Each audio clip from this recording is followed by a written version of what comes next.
Bismillahirrahmanirrahim. Assalamualaikum warahmatullahi wabarakatuh. Waalaikumsalam warahmatullahi wabarakatuh. Yang terhormat Kepala SD Negeri Cakawarjo, Bapak Latiman SPD. Yang kami hormati Bapak Ibu Guru SD Negeri Cakawarjo. Alhamdulillah, puji syukur kehadirat Allah Subhanahu wa taala. Siang hari ini kita dapat berkumpul untuk acara diseminasi budaya di sekolah sebagai aksi nyata modul 1.4 oleh teman kita calon guru penggerak Ibu Dian Krisna Syafitri. Mengawali acara pada siang hari ini akan saya bacakan dulu tertib acaranya. Yang pertama yaitu pembukaan, yang kedua sambutan kepala sekolah, tiga pemaparan aksi nyata, dan yang keempat penutup. Baiklah, marilah kita buka acara pada siang hari ini dengan bacaan basmalah bersama-sama. Bismillahirrahmanirrahim. Meningkat acara yang kedua yaitu sambutan kepala sekolah. Kepada yang terhormat Bapak Latiman SPD, kami persilakan. Assalamualaikum warahmatullahi wabarakatuh. Teman-teman sekalian yang kami hormati, ucap puji syukur kepada Allah Subhanahu wa taala di siang hari ini kita berkumpul untuk mengikuti aksi nyata yang akan dilakukan oleh Ibu Dian Krisna Syafitri, yaitu yang diseminasi budaya positif di sekolah kita. Bapak Ibu sekalian, sebelumnya kami ucapkan terima kasih kepada Ibu Dian Syafitri yang mana di siang hari ini telah melaksanakan tugasnya. Semoga tugas yang diembankan pada Ibu Dian nanti dapat menghasilkan apa yang dicita-citakan khususnya di SD Negeri Cakawarjo dan membawa peningkatan pembelajaran di SD Negeri Cakawarjo. Bapak Ibu sekalian, di mana Ibu Dian telah mengikuti jejak dari Ibu Saulia Haryati yang telah lulus CGP-nya. Semoga besok Ibu Dian setelah melakukan tugas-tugasnya juga dapat mengikuti jejak dari Ibu Saulia Haryati. Tidak ketinggalan juga teman-teman yang belum mengikuti CPG yang menurut aturan masih bisa. Bapak Ibu sekalian, mari nanti kita ikuti kegiatan CPG ini. Semoga di hari ini aksi nyata di modul 1.4 dapat berjalan dengan baik. Demikian saja, apabila ada kekurangan mohon maaf yang besar. Selamat kepada Ibu Dian yang telah melaksanakan aksi nyata modul 1.4. Terima kasih. Assalamualaikum warahmatullahi wabarakatuh.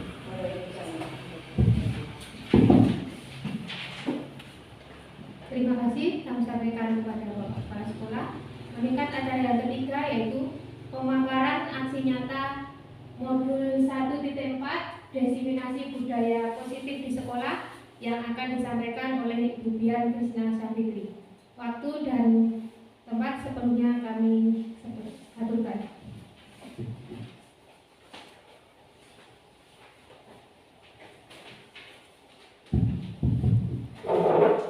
Bismillahirrahmanirrahim. Assalamualaikum warahmatullahi wabarakatuh. Yang terhormat Kepala SD Negeri Cakawarjo, Bapak Latiman SPD. Yang saya hormati Bapak Ibu Guru SD Negeri Cakawarjo. Alhamdulillahirrahmanirrahim. Puja dan puji syukur selalu kita panjatkan kehadiran Allah Subhanahu wa taala yang telah melimpahkan banyak nikmat kepada kita, utamanya nikmat sehat, sehingga pada hari ini kita juga bisa berkumpul dalam keadaan sehat walafiat. Sholawat serta salam juga tak henti-hentinya kita haturkan ke junjungan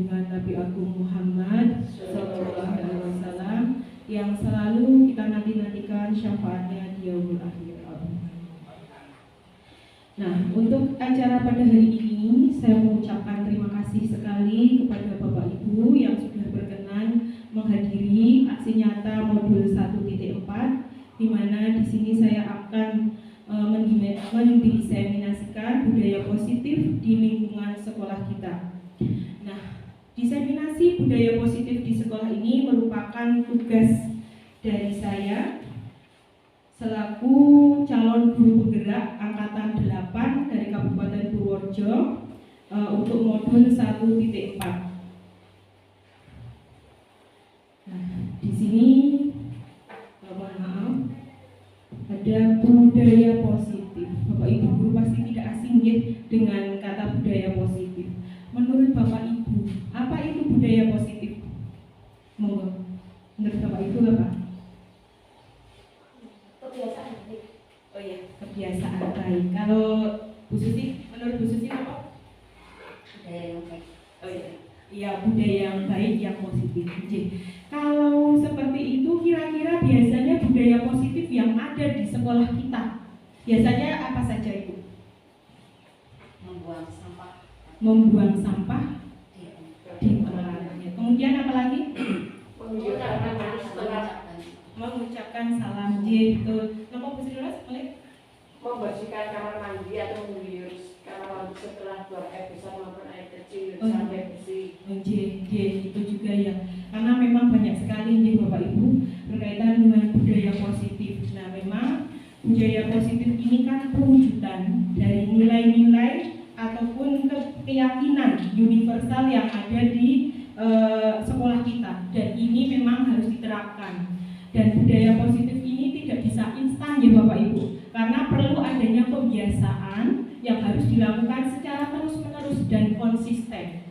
Jadi di sini memang pembiasaan-pembiasaan yang dilakukan, kemarin saya sudah menerapkan ada seperti cium tangan kepada Bapak Ibu guru, kemudian baris dulu sebelum masuk, dan ini masih banyak lagi dan sebagainya ya. Karena memang kita ini untuk mewujudkan budaya positif perlu adanya peran serta baik dari guru, murid, dan stakeholder yang lainnya.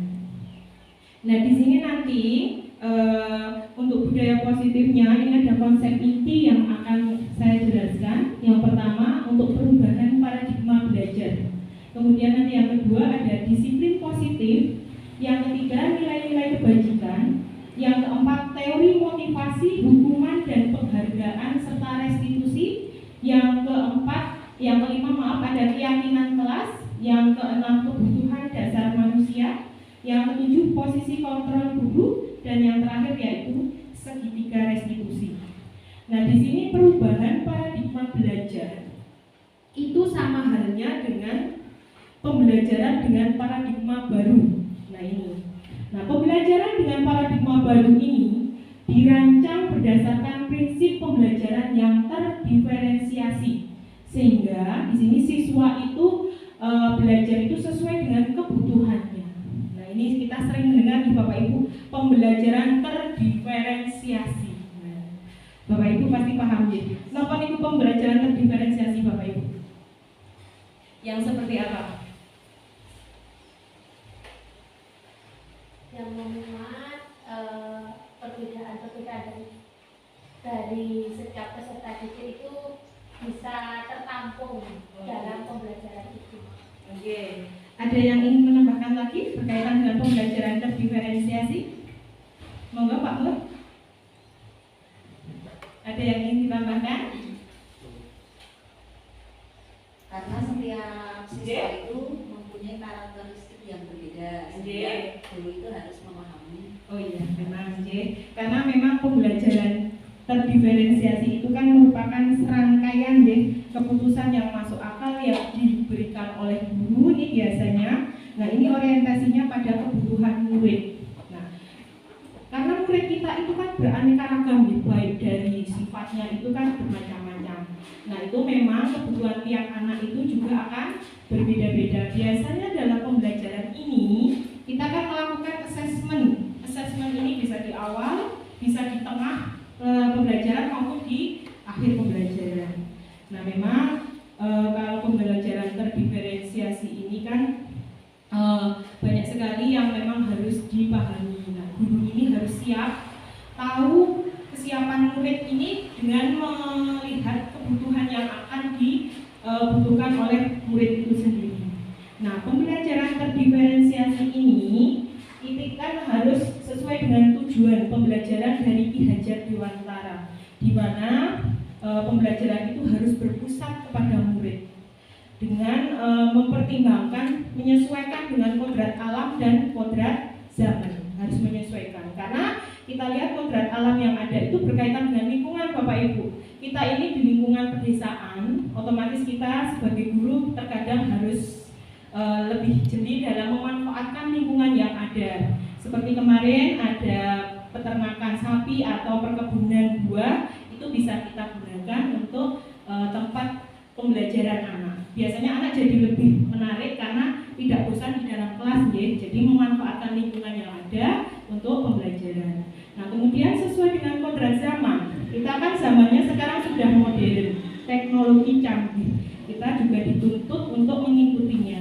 Nah, di sini bisa dengan penggunaan layar LCD atau dengan media-media yang menarik, ada video atau media gambar dan sebagainya, untuk menarik siswa agar siswa itu lebih mengikuti pembelajaran itu dengan antusias dan semangat. Karena yang terpenting siswa itu harus bahagia. Nah, di sini. Nah, maka dari itu tujuan di sini juga jelas dari pembelajaran terdiferensiasi ini untuk mewujudkan profil pelajar Pancasila. Ini terlihat di Bapak Ibu, tapi mohon maaf itu tulisannya kecil-kecil. Profil pelajar Pancasila itu ada 6 dimensi yang ada. Yang pertama apa nih Bapak Ibu? Beriman dan bertakwa kepada Tuhan Yang Maha Esa dan berakhlak mulia. Kemudian ada berkebinekaan global, bergotong royong, kemudian ada kreatif, bernalar kritis, dan mandiri. Nah, ini sangat bermakna yang sangat dalam. Nah, karena berkebinekaan, yang pertama beriman dan bertakwa kepada Tuhan Yang Maha Esa dan berakhlak mulia. Ini kaitannya dengan sila pertama, yaitu ketuhanan Yang Maha Esa, di mana siswa itu atau pelajar itu diharapkan memiliki akhlak yang bagus. Dia rajin beribadah kepada Tuhan Yang Maha Esa, kaitannya Sang Pencipta, dan juga memiliki akhlak yang bagus ketika bersosialisasi dengan sesama temannya. Nah, kemudian berkebinekaan global. Nah, di sini sesuai dengan semboyan negara kita, yaitu Bhinneka Tunggal Ika. Bhinneka Tunggal Ika yang memiliki makna walaupun berbeda-beda, tetapi tetap satu jua. Apalagi sekarang gempuran globalisasi, baik dari media sosial apapun itu kan sangat banyak yang sangat mempengaruhi budaya negara kita.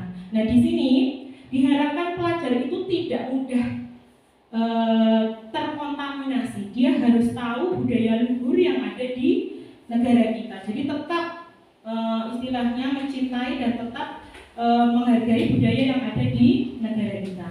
Nah, kemudian gotong royong. Nah, gotong royong ini kan erat kaitannya dengan identitas negara kita, ya Pak Bu.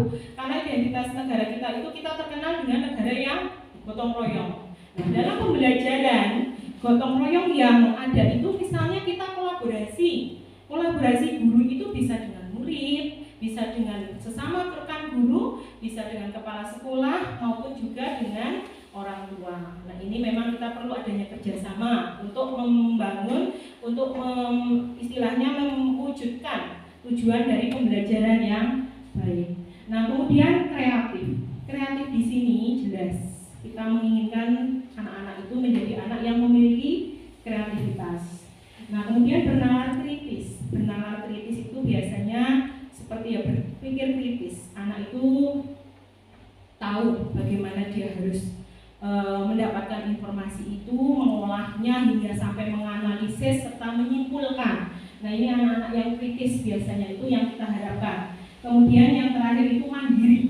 Mandiri di sini anak dituntut bertanggung jawab, baik dari proses maupun dari hasil belajar. Jadi ini Pak Bu, pelajar Pancasila. Nah, ini semuanya ngantuk apa mboten? Ngantuk ya. Nah, ya, karena nanti untuk biar kita agak semangat lagi, kita nanti akan menyanyikan lagu profil pelajar Pancasila ya Pak Bu. Jadi nanti kita untuk menghafalnya atau menerapkan ke siswa, kita selalu ingat ada 6 dimensi. Jadi nanti kita bareng-bareng ya Pak Bu lagunya. Pasti Bapak Ibu guru juga ada yang sudah pernah mendengar. Nanti kita bareng-bareng ya. Yuk monggo.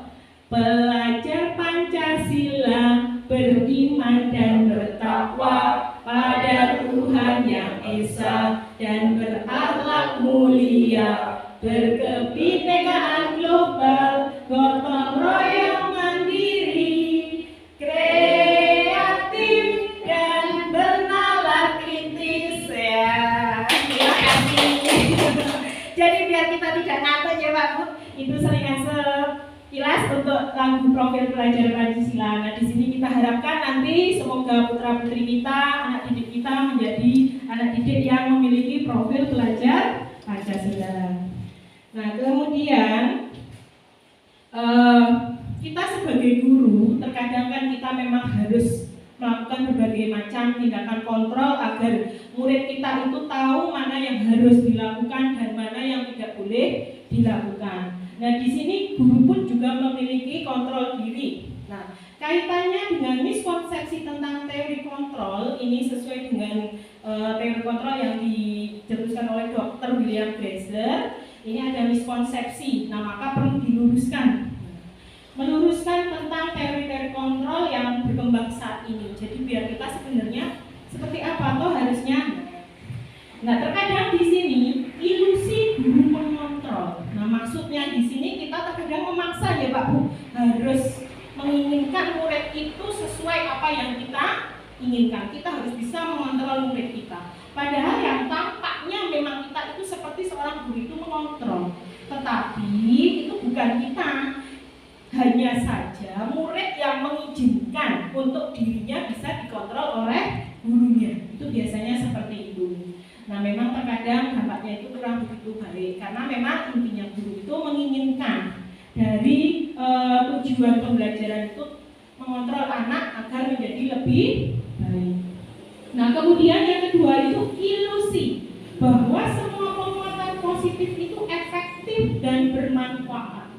Nah memang penguatan positif itu seperti bujukan-bujukan itu memang termasuk nilai kontrol Bapak Ibu. Nah cuma di sini itu terkadang kita itu seperti memberikan masukan yang baik, tetapi anak itu terkadang jadinya seperti dikontrol oleh kita dan memiliki manfaat, tapi tidak seperti itu. Nah kemudian di berikutnya yaitu ilusi bahwa kritik dan membuat rasa bersalah itu mampu menguatkan karakter.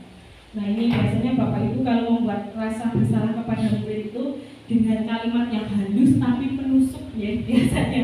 Jadi kita menginginkan terkadang anak itu karena kalau dikasari atau dengan suara yang menghardik itu terkadang takutnya anak bagaimana terkadang kita biasanya itu membuat suara yang halus tapi murid itu langsung merasa dirinya itu sudah orang yang bersalah. Dia selalu berpikiran yang negatif tentang dirinya sendiri. Nah ini padahal itu tidak boleh karena nanti murid itu akan berpikir terus bahwa dirinya itu tidak baik. Nah kemudian yang terakhir itu ilusi bahwa orang dewasa itu berhak memaksa. Itu biasanya kita karena kita memilih, kita itu sebagai guru terkadang memiliki rasa berkuasa. Kita memiliki tanggung jawab yang lebih tinggi. Jadi kita tahu mana yang harus kita lakukan untuk memaksa murid deh Bapak Ibu. Terkadang kita kan sering memaksa. Nah untuk itu seharusnya memang tidak bisa dilakukan karena biarlah siswa itu dibuat seperti restitusi itu. Jadi kita itu nanti ada pendekatan secara khusus kepada murid biar murid itu tahu mana yang harus dia lakukan. Walaupun memang tujuan dari memaksa itu ya terkadang kita tahu untuk hal yang kebaikan. Nah memang memaksa ini kita juga harus tahu sebagai pendidik kita harus memiliki pengalaman yang lebih. Nah untuk teori kontrol yang ada ini kan kita harus tahu karena memang dari zaman dahulu hingga sekarang ini ada perubahan paradigma menurut stimulus respon ke pendekatan stimulus respon, realitas atau kebutuhan itu kita itu sama. Padahal kita manusia berbeda ya, kebutuhan kita kan beda-beda ya Pak Bu. Nah kalau menurut stimulus respon itu kita itu disamakan kebutuhannya. Tetapi kalau menurut teori kontrol kebutuhan kita itu berbeda-beda karena memang kita itu kan karakternya pun berbeda, pasti otomatis kebutuhannya pun berbeda. Nah kemudian kalau menurut stimulus respon semua orang itu melihat hal yang sama, itu disamakan semua. Kalau di teori kontrol setiap orang itu memiliki gambaran yang berbeda. Kita itu memiliki pendapat masing-masing, itu tidak bisa disamakan karena memang pemikiran kita pun juga beda-beda. Nah kalau menurut stimulus respon kita itu mencoba mengubah orang agar berpandangan itu sama dengan kita harus sama. Kita meminta orang itu memberikan pendapat ataupun beranggapan itu harus sama dengan kita. Padahal kalau kita berusaha memahami pandangan orang lain itu tentang dunia, kita harus memberikan kebebasan orang itu berpendapat, jangan dipaksakan. Nah kemudian perilaku buruk dilihat sebagai suatu kesalahan kalau menurut stimulus respon. Jadi kalau sudah melakukan kesalahan, itu pasti itu terlihat buruk ya. Pokoknya kalau orang yang perlakuannya sudah buruk ya itu salah. Nah padahal kalau menurut teori kontrol semua perilaku itu pasti ada tujuannya. Contohnya anak, dia melakukan kesalahan itu pasti dia punya tujuan banyak sekali. Bahkan misalnya dia itu mencubit temannya atau istilahnya menggoda temannya saat pelajaran, itu kan juga pasti ada tujuannya nih Pak Bu. Karena apa? Biasanya anak-anak itu mencari perhatian. Nah itu pasti ada tujuannya. Kalau dulu tidak, semua kalau anak yang seperti itu ya salah karena itu perbuatannya buruk.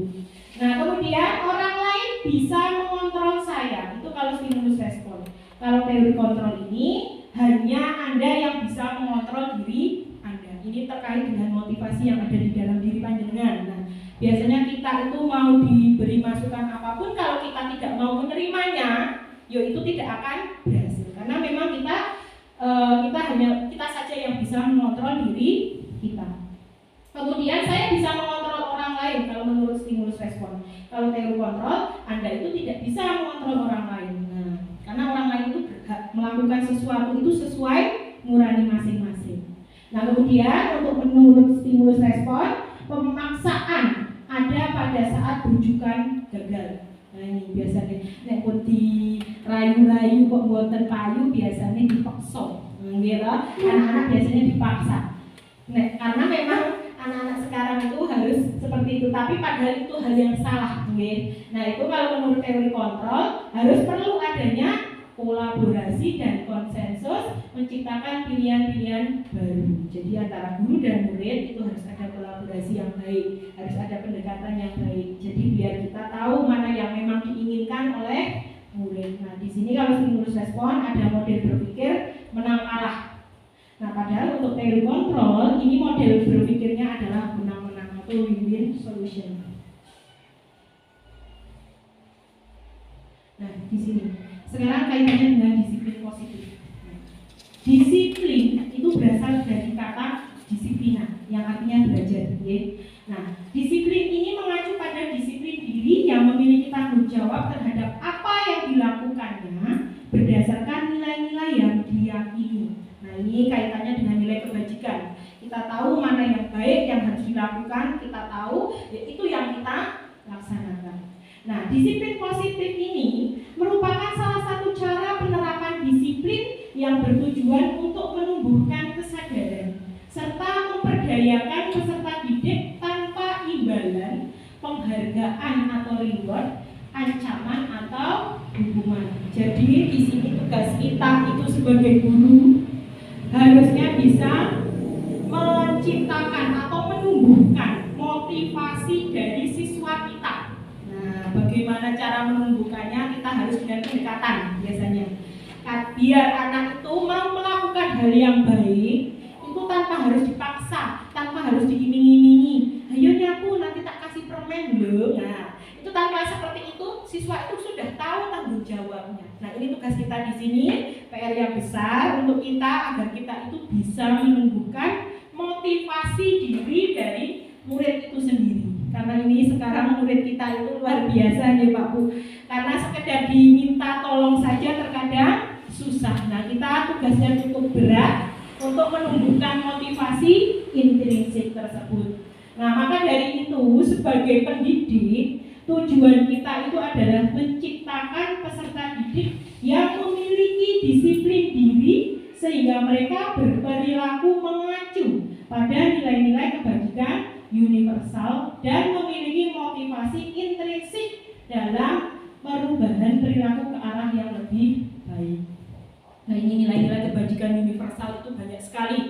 Memang berkaitan dengan seperti kesabaran, kemudian banyak lagi ketaatan, kepatuhan, kemandirian. Nah, kemudian untuk motivasi intrinsik jelas itu ada keinginan dari dalam hati anak tersebut tanpa adanya paksaan. Nah, ini kita tadi sudah membahas tujuan pembelajarannya itu untuk anak itu melakukan nilai-nilai kebajikan universal. Nah, di sini apa itu nilai kebajikan universal? Nah, nilai-nilai kebajikan ini adalah sifat-sifat yang positif Bapak Ibu. Nah, sifat-sifat positif manusia yang merupakan tujuan yang mulia yang ingin dicapai oleh setiap individu.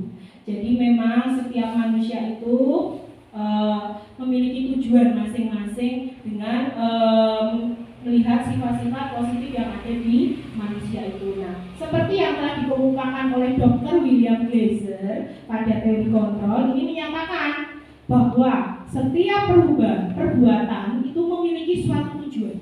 Entah itu perbuatan yang buruk maupun perbuatan yang baik, itu pasti memiliki tujuan. Nah, dan selanjutnya Dian Gosen ini mengemukakan bahwa dengan mengaitkan nilai-nilai kebajikan yang diyakini seseorang, maka motivasi intrinsiknya itu akan terbangun. Nah, sehingga menggerakkan motivasi dari dalam untuk dapat mencapai tujuan mulia yang diinginkan.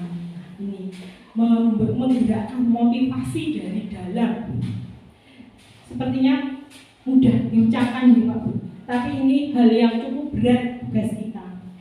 Nah, untuk itu dari sekian banyak nilai-nilai kebajikan yang kemarin sudah saya pelajari dan saya pahami, ini yang menurut saya nilai kebajikan yang ingin saya capai untuk anak Indonesia itu, yang saya inginkan itu memang sesuai dengan profil pelajar Pancasila. Seperti yang tadi kita sudah nyanyi bersama-sama, kita juga sudah paham ada 6 dimensi ya Pak Bu. Nih, beriman, bertakwa kepada Tuhan Yang Maha Esa dan berakhlak mulia, ada mandiri, bernalar kritis, berkebinekaan global, gotong royong dan kreatif. Inilah nilai-nilai kebajikan yang kita inginkan agar anak-anak kita bisa menjadi anak yang lebih baik lagi. Nah, kemudian nilai-nilai kebajikan tadi itu kan tadi kita sudah membahas nih. Itu kan harus adanya motivasi atau keinginan, karena seseorang itu tidak akan mungkin melakukan suatu perbuatan kalau tidak ada tujuannya. Pasti semua ada tujuannya, baik itu perbuatannya menurut kita buruk maupun perbuatan yang baik, itu ada tujuannya. Nah, motivasi perilaku manusia ini dalam berperilaku, nah ini ada motivasi ekstrinsik. Motivasi ekstrinsik itu jelas motivasi yang dimunculkan dari luar, seperti tadi adanya penghargaan, reward, imbalan, kemudian ancaman atau hukuman, itu jenis motivasi ekstrinsik karena asalnya dari luar. Kalau tidak seperti itu anak tidak mau melaksanakan. Nah, kalau motivasi intrinsik itu jelas dari siswa itu sendiri sudah punya keinginan untuk melakukan hal tersebut. Itu motivasi yang timbul dari dalam diri masing-masing siswa. Nah, untuk motivasi ekstrinsik ini jelas biasanya dia itu untuk menghindari ketidaknyamanan atau hukuman. Misalnya, ada nyapu ben kurang dihukum misalnya. Kemudian melakukan hal-hal yang baik hanya karena takut biar tidak dihukum sama gurunya. Berarti dia itu hanya mengandalkan motivasi ekstrinsik. Nah, kemudian untuk mendapatkan imbalan atau penghargaan dari orang lain, biar dipuji, aku ben aku piye, anggap ayu disebut ayu, guru aku larang arah ini kan anak itu tidak karena dari dalam dirinya tulus untuk melakukan itu, tapi karena dia hanya mengharapkan ada penghargaan dari guru atau imbalan dari guru. Itu karena namanya motivasi ekstrinsik. Kalau motivasi intrinsik di sini kan untuk menjadi orang yang mereka inginkan dan menghargai diri sendiri dengan nilai-nilai yang mereka percayai. Karena memang dari dalam diri anak itu sudah tahu ini yang bagus untuk saya harus menerapkannya, maka dari itu saya harus mau bersungguh-sungguh tanpa imbalan, tanpa ancaman, saya mau melakukan dengan tulus ikhlas. Itu memang berat di sini. Tapi memang motivasi intrinsik itu perlu sekali kita tumbuhkan. Nah, biasanya seperti tadi ada motivasi ekstrinsik kaitannya dengan untuk menghindari hukuman. Nah, ini di sini ada hukuman, ada konsekuensi, ada restitusi. Nah, ini jenis-jenis motivasi yang ada. Untuk yang hukuman itu biasanya hukuman itu tidak terencana atau tiba-tiba. Kemudian murid itu tidak tahu yang akan terjadi atau tidak dilibatkan dalam keputusan akan dihukum itu. Tahu-tahu dihukum aja. Nah, kemudian ini bersifat satu arah karena hanya guru yang menginginkan itu agar dihukum. Nah, kemudian juga bisa biasanya hukuman itu berupa fisik maupun psikis. Psikis itu dalam artian verbal ya Bapak Ibu, ucapan biasanya. Nah, itu juga termasuk sudah hukuman. Nah, kalau konsekuensi itu terencana atau memang kita sudah disepakati. Makanya kemarin kita sudah membuat kesepakatan kelas. Bapak Ibu bisa pun ya membuat kesepakatan kelas bersama dengan murid. Nah, di sini kalau ada murid yang melanggar, itu tahu konsekuensinya apa yang dia alami. Nah, kemudian murid tetap dibuat tidak nyaman karena dia akan mendapatkan konsekuensi dari apa yang dia langgar atas kesepakatan bersama. Nah, yang berikutnya sikap guru itu selalu memonitor. Nah, murid kemana itu diperhatikan, dipantau. Nah, itu memang karena kita harus tahu dalam pelaksanaan kesepakatan belajar, kita harus tahu anak itu harus bisa melaksanakan atau tidak. Karena kalau tidak, ya ini ada konsekuensinya. Nah, kemudian kalau restitusi, apa itu? Nah, proses menciptakan kondisi bagi murid untuk memperbaiki kesalahan. Nah, di sini biasanya harus ada pendekatan Bapak Ibu. Kita harus mendekati murid, kita menanyakan kenapa kok kamu terlambat. Oh iya, nah ini harus ada penguatan. Kemudian ada validasi tindakannya juga dan bermacam-macam. Nah, ini juga perlu adanya proses kolaboratif. Nah, yang mengajarkan murid untuk mencari solusi sendiri. Kita di sini sebagai guru biasanya menanyakan sebabnya apa terlambat, kemudian misalnya apa yang terjadi di rumah, terus bagaimana kamu seharusnya memperbaiki permasalahan ini, apa yang harus kamu lakukan ke depannya biar tidak terlambat. Ini harus ada obrolan antara guru dengan murid secara empat mata, dari hati ke hati. Ini biasanya dengan restitusi. Maka dari itu biasanya inilah yang diambil guru untuk yang dan anak itu merasa tidak terbebani atau merasa tidak bersalah. Nah, antara hukuman ini lebih bersifat negatif, ya. Kalau konsekuensi itu sifatnya netral. Nah, kalau restitusi ini lebih bersifat ke arah positif. Nah, kalau hukuman itu termasuk identitas yang gagal. Nah, kenapa kok disebut identitas yang gagal? Karena di sini sesuatu yang menyakitkan itu harus terjadi.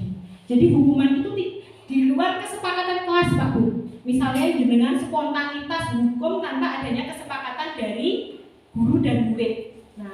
Nah itu kan otomatis sesuatu itu menyakitkan, itu harus terjadi. Nah kemudian murid itu akan tidak nyaman untuk jangka waktu yang panjang. Nah ini biasanya murid itu sebagai korban itu merasa tidak mendapatkan keadilan. Nah ini biasanya dan murid itu pasti akan merasakan tersakiti, baik itu kecewa maupun malu dan sebagainya, biasanya seperti itu. Dan perilakunya itu nanti pasif agresif itu pasti akan meningkat di dalam murid itu. Nah di sini Ini kalau muridnya, kita murid sing belum ya Pak Bu, ngeyelan sudah terbiasa untuk dihukum. Nah ini sistem ini tidak akan berjalan dengan baik karena murid tidak tahu hal biasa, dihukumnya biasa. Nah hal ini tidak akan berjalan dengan baik. Nah tetapi kalau untuk identitas yang berhasil ini bisa dari konsekuensi atau sanksi dan juga restitusi. Kalau konsekuensi ini kan memang karena sudah membuat kesepakatan bersama kita itu di kelas, kita dengan murid sudah membuat kesepakatan. Nah makanya dia tahu dia akan melakukan itu, ya dia tahu akibatnya dia akan seperti apa, konsekuensi yang dia tanggung seperti apa. Maka dari itu dia paham. Nah dan murid itu merasa tidak nyaman, tapi jangka waktunya lebih pendek dan ini biasanya korban bisa diabaikan. Nah murid itu memang tidak nyaman dan ini ada penguatan itu hanya bertahan dalam jangka waktu yang pendek. Nah di sini kita juga murid itu memerlukan monitoring dan supervisi terus-menerus dari guru.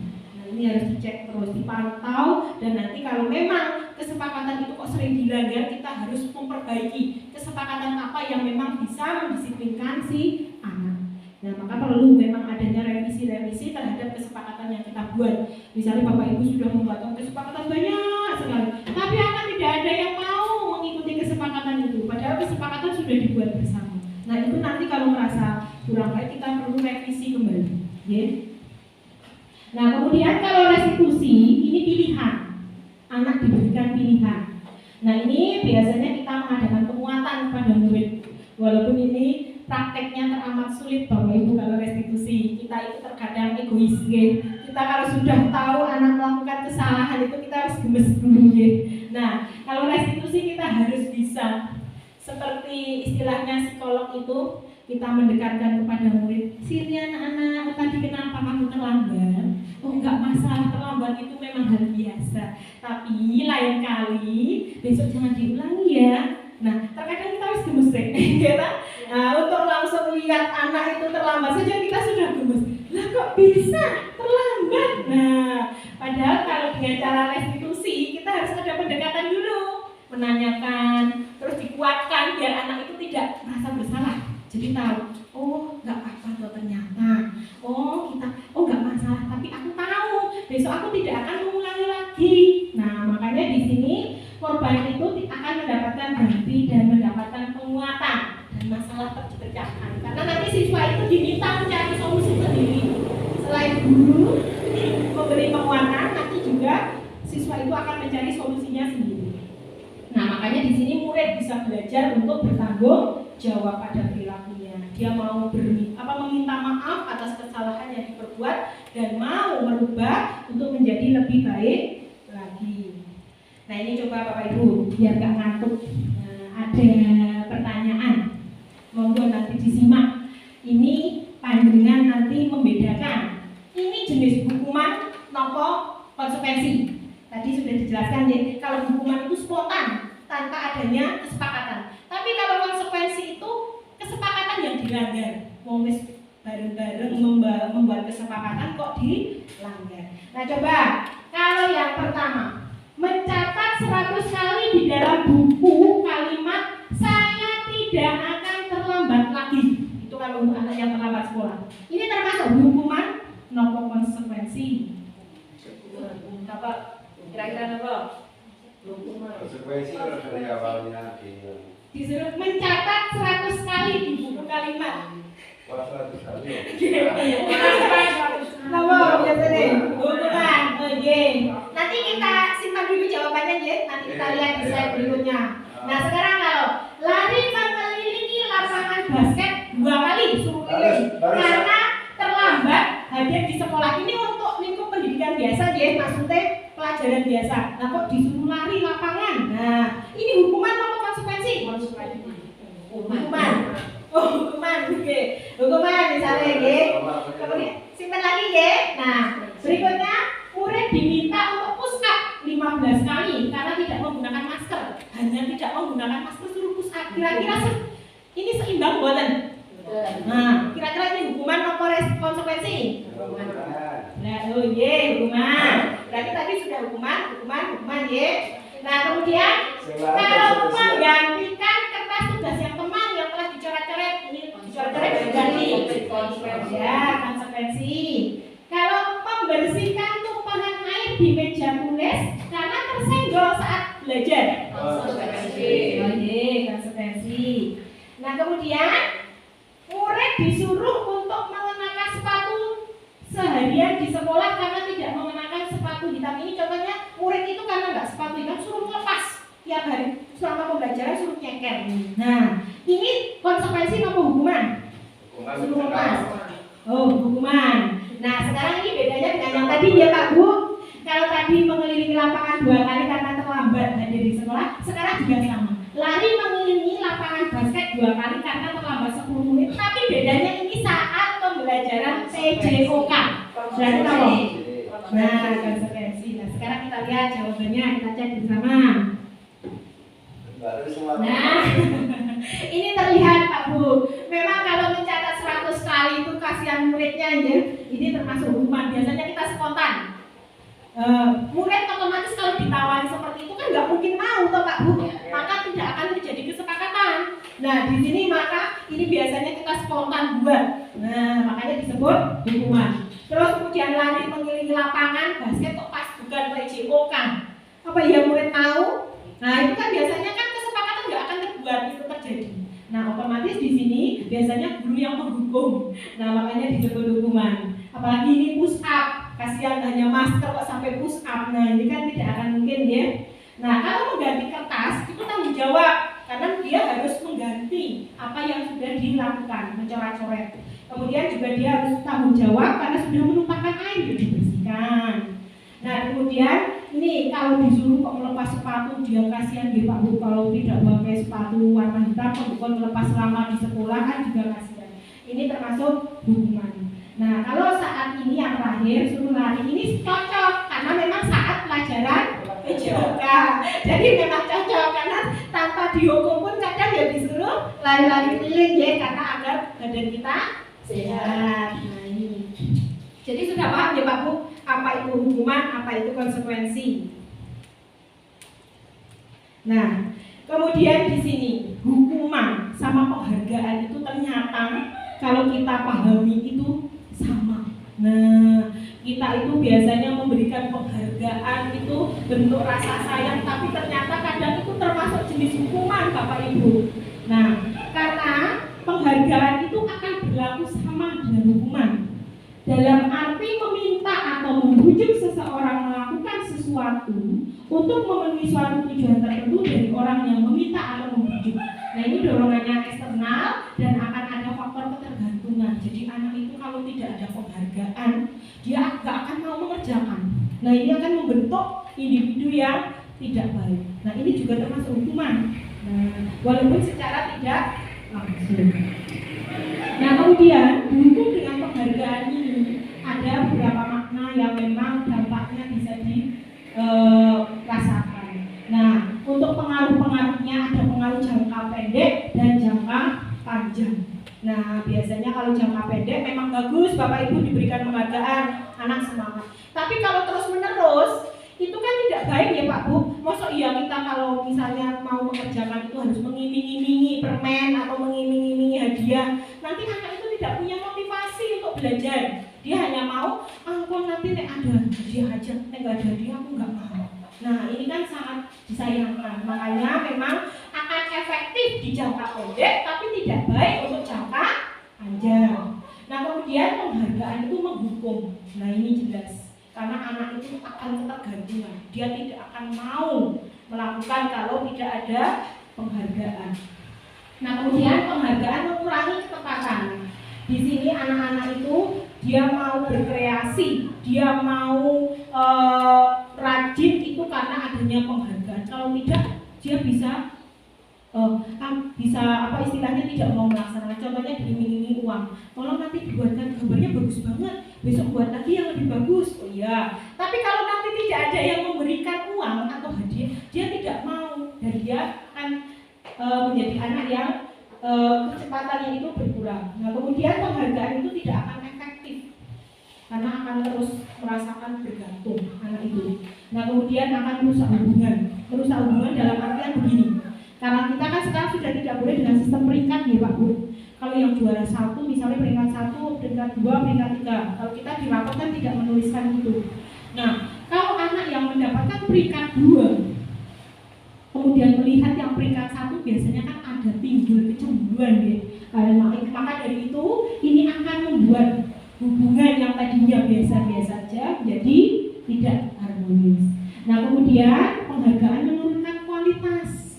Nah, ini biasanya kalau tidak ada hadiah dia tidak mau melaksanakan. Jadi otomatis anak itu kualitasnya juga berkurang. Kemudian mematikan kreativitas. Apalagi sekarang kalau tidak diiming-imingi dia tidak mau melaksanakan, idenya tidak muncul kalau tidak ada hadiah. Misalnya itu. Nah, itu sangat penghargaan ini ternyata memang akan mematikan kreativitas anak. Nah, kemudian penghargaan itu mengurangi motivasi intrinsik jelas sekali. Karena jadi anak itu keyakinan dari dalam dirinya itu tidak ada untuk melakukan itu. Nah, anak jadi bergantung dari penghargaan. Nah, sekarang keyakinan kelas tadi kita sudah membahas ya Pak Bu. Mengapa kok keyakinan kelas toh? Kenapa kok bukan peraturan kelas namanya? Nah, ini dua hal yang berbeda. Ya, kalau peraturan kelas jelas itu dibuat biasanya oleh satu pihak, misalnya gurunya saja. Kalau keyakinan kelas itu nanti bareng-bareng Pak Bu, kita bahas bareng-bareng. Kita membuat kesepakatan bareng-bareng untuk membentuk keyakinan kelas. Nah, di sini pembentukan keyakinan kelas itu harus bersifat abstrak, berupaya pernyataan universal, dibuat dalam pernyataan positif, kemudian sedikit saja agar mudah diingat, kemudian sesuai dengan kondisi kelas, kemudian semua warga juga dilibatkan dalam pembuatan keyakinan. Jadi prosesnya itu membuat keyakinan itu anak-anak diberikan sticky note ataupun dia diberikan kertas atau apa ide, dia harus membuat peraturan sekolah, peraturan kelas. Biasanya anak-anak diberikan, monggo silakan kalian buat peraturan kelas yang ingin diciptakan di kelas ini. Biasanya anak-anak punya ide, oh ya aku mau buat apa? Nah, itu nanti ditulis. Setelah itu kita suruh menempelkan apa saja yang menjadi peraturan yang mereka inginkan agar pembelajaran itu berjalan dengan baik. Nah, kemudian setelah itu kita rubah kalimat yang ada itu menjadi kalimat yang lebih positif. Misalnya dilarang membuang sampah, sama anak ditulis begitu peraturannya. Tapi itu kalimat itu kita rubah menjadi lebih positif. Membuang sampah di tempatnya. Nah, dari kalimat-kalimat itu kita pilih. Peraturannya banyak sekali dari murid. Nanti yang hampir sama atau yang menurut murid itu bisa disepakati itu diambil. Jadi tidak semua peraturan yang diberikan murid itu kita ambil semua. Kita hanya meyakini mana yang sesuai dengan karakter murid yang ada di kelas, mana yang bisa sesuai dengan pembelajaran yang ada di kelas. Baru muncul keyakinan kelas yang akan kita hadirkan, yang kita buat. Itu karena harus ada kolaborasi antara guru dengan murid. Nah, sebagai manusia kita, apalagi murid, itu juga memiliki kebutuhan dasar, Bapak Ibu. Ini ada 5 kebutuhan dasar manusia. Yang pertama, kebutuhan untuk bertahan hidup. Bertahan hidup kita itu ada yang bersifat fisiologis, ada biologis sama psikologis. Kalau fisiologisnya kan kita manusia itu pasti butuh kesehatan ya. Kita butuh makan, kita butuh pakaian dan sebagainya. Itu kebutuhan primer kita untuk fisiologis. Nah, kemudian kalau biologisnya berkaitan dengan reproduksi dalam mempertahankan kehidupan. Nah, kemudian yang berikutnya adalah kebutuhan psikologis. Ini rasa aman. Nah, ini biasanya kebutuhan untuk bertahan hidup itu ada 3 itu yang harus dipenuhi. Nah, kemudian cinta dan kasih sayang atau love and belonging. Nah, di sini ini utamanya di psikologis Bapak Ibu. Karena rasa cinta dan kasih sayang itu kan timbul di perasaan ya. Nah, makanya anak-anak itu biasanya menginginkan dicintai dan dikasih sayang itu dengan cara melakukan istilahnya cari perhatian biasanya. Sebenarnya cari perhatian yang dilakukan murid kita itu ya ini tujuannya karena dia ingin dicintai, biar dia itu mendapatkan kasih sayang, perhatian yang lebih dari kita. Terkadang membuat perbuatan-perbuatan yang kurang menarik atau kurang baik menurut kita. Nah, kemudian yang berikutnya adalah kebebasan. Nah, kebebasan di sini misalnya anak itu dikasih makanan bekal dari rumah rumah kok itu terus. Nah, biasanya dia pingin bebas makan yang lainnya, biasanya ngambil makan tempatnya teman-temannya. Nah, karena dia memiliki kebebasan, terus karep-karepku. Nah, biasanya begitu ya. Nah, ini ada perasaan seperti itu biasanya. Nggih, kita kan pengen kadang secara naluri pengen memiliki kebebasan ya Pak Bu. Dari aturan yang ada saja kita pengen menjadi pribadi yang lebih bebas. Nah, kemudian ada kebutuhan kesenangan. Nah, kebutuhan kesenangan itu biasanya untuk anak-anak yang iseng. Anak-anak yang iseng ini jelas hanya misalnya suka jual jawel temennya. Nah, itu karena dia merasa senang kerja gini, kadang nangis-nangis itu senang. Ini biasanya sama murid ini juga termasuk kebutuhan dasar. Nah, biasanya secara tidak langsung murid itu ada yang memiliki merasa kesenang kalau bisa godani kancane, jahili kancane. Nah, kemudian yang terakhir itu kekuasaan. Dia ingin diakui. Nah, ini biasanya jadinya anak itu membuat istilahnya anak yang lainnya itu takut. Biar mendapatkan penghargaan. Ini loh aku yang berkuasa, aku yang hebat, aku yang pintar di sini. Nah, ini sebenarnya yang memang kebutuhan dasar dari manusia itu sendiri. Nah, sekarang kita sebagai guru dalam melihat beberapa macam kebutuhan manusia tadi, karena memang anak itu suka berbuat sesuai dengan hatinya, dia ingin mendapatkan kasih sayang, dia ingin mendapatkan kesenangan, dia ingin mendapatkan kebebasan, itu caranya kok terkadang tidak baik, hanya mencari perhatian. Nah, di sini kita tugasnya ada 5 posisi kontrol guru yang harus kita lakukan. Ini yang kita tahu ya. Nah, tapi nanti kita harus paham yang sesuai, yang paling ideal yang mana. Nah, nanti kita pahami bareng-bareng. Di sini ada posisi kontrol guru itu sebagai penghukum. Yang banget sih. Biasanya guru itu senang banget menghukum karena biar anak itu tahu aturan yang ada. Nah, biasanya ada model penghukum dengan cara menghardik. Nah, menghardik itu biasanya dengan ucapan verbal ya. Anak itu terkadang sudah takut dan ini biasanya timbul ketakutan dari dalam diri anak. Kemudian membuat merasa bersalah. Nah, ini dibuat dengan kalimat yang halus, yang sopan. Kenapa kok kamu itu kok begitu telat terus? Apa iya kamu itu tidak, misalnya tidak takut besok tidak naik kelas? Nah, terkadang kan siswa itu jadi merasa bersalah ya. Oh iya. Nah, kemudian ada posisi kontrol kita sebagai teman. Nah, kalau menjadi teman itu ada dampak positif, ada dampak negatifnya Bapak Ibu. Kalau dampak positifnya, anak itu juga menganggap kita sebagai teman, jadi kita lebih akrab sama murid. Jadi murid itu tidak segan untuk bertanya, tidak segan untuk mengungkapkan apa yang dia rasakan. Tetapi dampak negatifnya itu terkadang jadi antara guru dengan murid seperti tidak ada batasan. Padahal kita walaupun ingin dekat dengan murid kan kita tetap harus dihormati ya Pak Bu. Nah, ini biasanya dampak negatifnya di situ. Nah, kemudian kalau posisi pemantau itu kita berarti harus mengontrol anak-anak kita, harus memonitoring perbuatan-perbuatan yang ada di sekitar anak kita. Nah, kita harus tahu apa yang dilakukan itu hal baik atau tidak. Nah, kalau di sini ada manajer.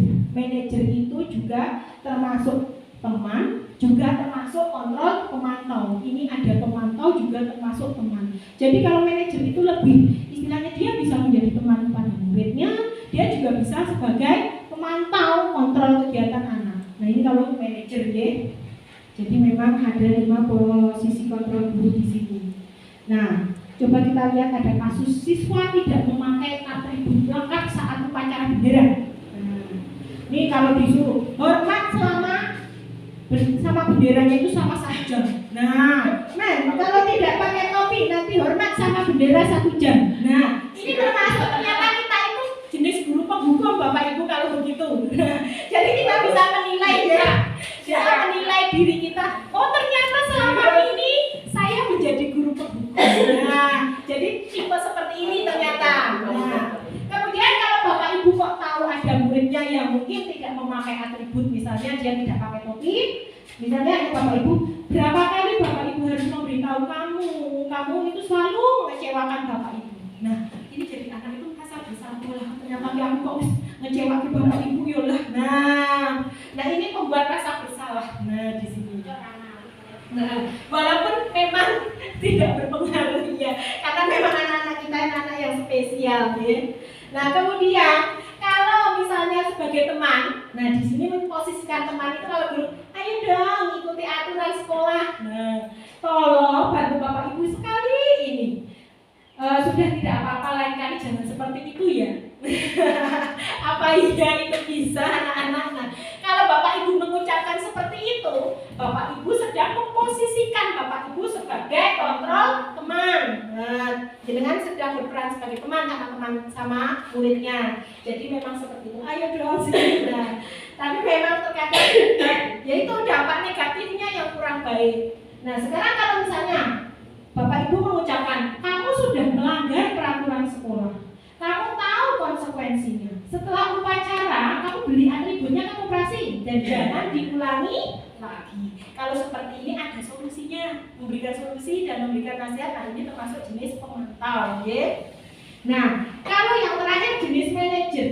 Nah di sini kalau manajer berarti bapak ibu bilang, apakah kamu tahu kesalahanmu? Ditanya dulu, tahu nggak kesalahanmu apa? Kalau dipanggil, kamu tahu nggak kesalahanmu apa? Nah kira-kira kamu tahu nggak bagaimana cara memperbaiki kesalahanmu? Di sini siswa disuruh berpikir, mencari solusi pada dirinya sendiri. Nah makanya tadi guru bisa berperan sebagai teman dan pemantau dalam kontrol manajer. Nah coba kalau kita lihat di sini posisi kontrol apakah kita? Nah biasanya kita sering berbicara, saya kecewa dengan kamu. Nah misalnya kamu tidak pernah mau melakukannya. Nah ayolah demi lakukan. Nah ini kan beberapa banyak. Nah ternyata kalau saya memahami, ternyata selama ini saya menjadi guru yang menghukum bapak ibu. Ini saya akui deh. Dan memang PR besar kita, ternyata kita harus menjadi guru yang memiliki posisi kontrol manajer. Karena itu paling ideal. Nah, dan ini peran besar kita atau PR kita agar kita bisa menjadi guru dengan posisi kontrol manajer. Nah, kemudian sekarang yang terakhir itu restitusi. Nah, di sini restitusi itu adalah proses menciptakan kondisi murid untuk memperbaiki kesalahan murid itu sehingga mereka itu kembali ke kelompok mereka dengan karakter yang lebih kuat. Dia tahu kalau dia salah, dia tahu apa yang harus dilakukan. Nah, dia mencari solusi diri untuk memperbaiki menjadi individu yang lebih baik lagi. Nah, restitusi ini bisa kita lakukan dengan segitiga restitusi. Nah, ini kemarin saya sudah mempraktekkan tentang beberapa kasus. Nah, ini kita selesaikan dengan segitiga restitusi. Kalau kita mendapatkan kasus dengan anak, ada beberapa langkah yang bisa kita lakukan Bapak Ibu untuk menyelesaikan masalahnya.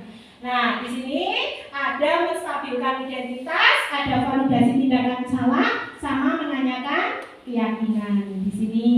Nah, karena untuk segitiga restitusi ini kan suatu proses dialog yang dilakukan oleh guru dengan murid agar murid itu menjadi murid yang mandiri dan tanggung jawab. Nah, menstabilkan identitas itu untuk apa sih? Nah, di sini yang langkah segitiga restitusi yang pertama itu yang harus dilakukan adalah menstabilkan identitas.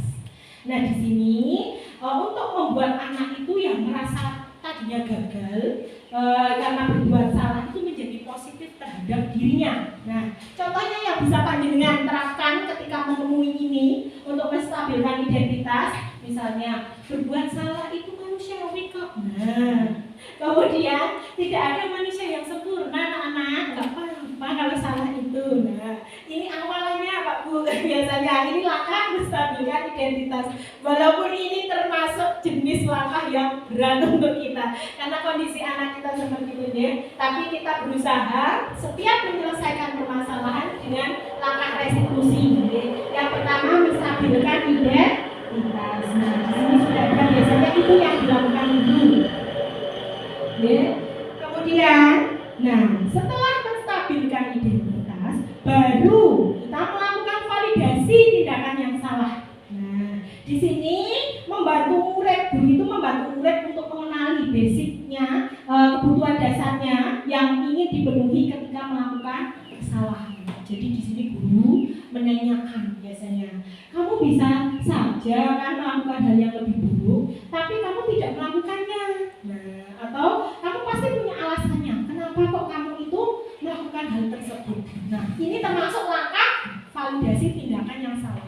cek kembali. Kenapa kok kamu melakukan kesalahan itu? Nah ini harus ada validasi tindakan yang salah. Harus mencari alasan kenapa anak melakukan hal tersebut. Nah setelah divalidasi tindakan yang salah, baru kita menanyakan keyakinannya.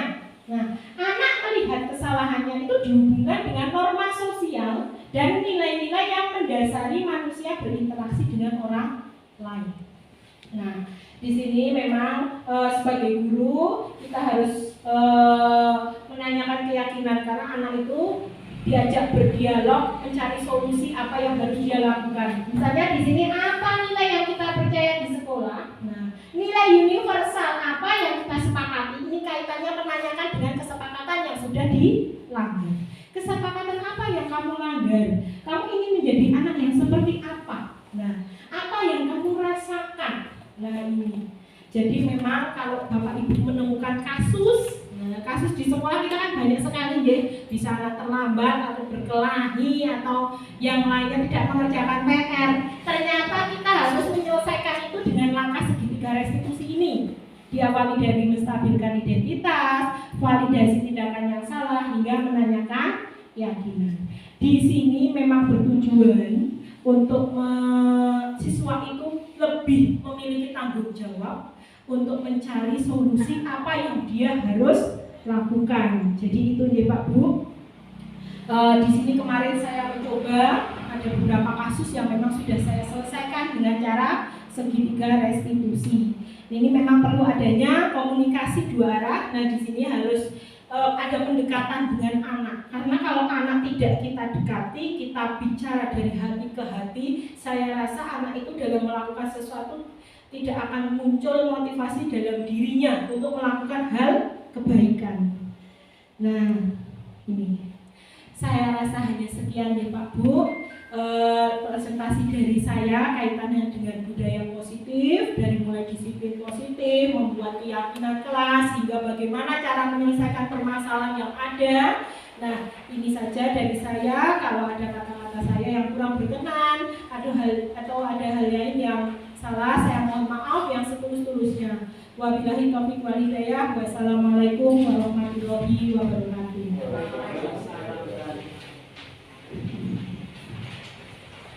Demikian pemaparan aksi nyata yang disampaikan oleh Ibu Dian Ismail Fitri sebagai tugasnya sebagai calon guru penggerak. Nah, kita lanjutkan acara yang keempat penutup. Marilah acara pada siang hari ini kita tutup bersama dengan bacaan hamdalah. Saya selaku pembawa acara mohon maaf dan setulus-tulusnya jika ada tutur kata yang kurang berkenan. Akhir kata wabillahi taufiq wal hidayah. Wassalamualaikum warahmatullahi wabarakatuh. Waalaikumsalam warahmatullahi wabarakatuh.